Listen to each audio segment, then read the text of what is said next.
गोंदियामध्ये तणावातून तरुणाची आत्महत्या त्याने केलेली आहे। इंस्टाग्राम आयडी डिलीट करण्यासाठी तरुणाला धमकावलं। तरुणानं विहिरीत उडी घेऊन आपलं जीवन संपवलं।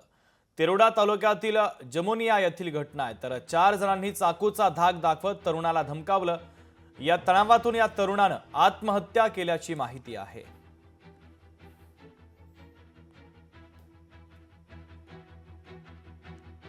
माझ्या मुलाले पकडून बांध्यावर गेले। अर्धा तास राहिले। मी पडोशीवाले मुलाले तिकडे पाठवलो, त्याला पण वापसी पाठवले न। मी गेलो गाडीजवळ, मला पण आंटी तुम्हाला काम नाही म्हणला ना, मला पण वापसी पाठवला त्याने। माझ्या मुलाले 1.5 तास तिकडे का केला का नाही राम जाणे। तिकडून आले न फरफर गाड्या चालू केला सर ना, गावाले गेले। दुसऱ्या दिवशी सर अजून त्याच वेळेवर 5:30च्या दरम्यान आले।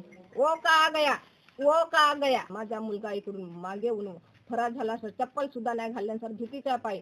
त्या भीतीच्याच पायी माझा मुलगा, त्याच्याच पायी माझा मुलगा फरार झाला सर ना। त्यानेच किडनॅप केला सर माझ्या मुलाले। त्याने सांगितलं की ते जे फोटो वगैरे म्हणत का नाही ते मुलीची ते इंस्टाग्राम तू हे आयडी ते तू हे नाही केला डिलीट, त्याच्यावर प्रेशर दिला। आयडी डिलीट कर, नाहीतर तुला आम्ही गाडीवर नेऊ। धमकी मुलीचा ह्या घटनेचं प्रकरण झालाय। लोकशाही मराठी ऐका, पहा, जागरूक रहा।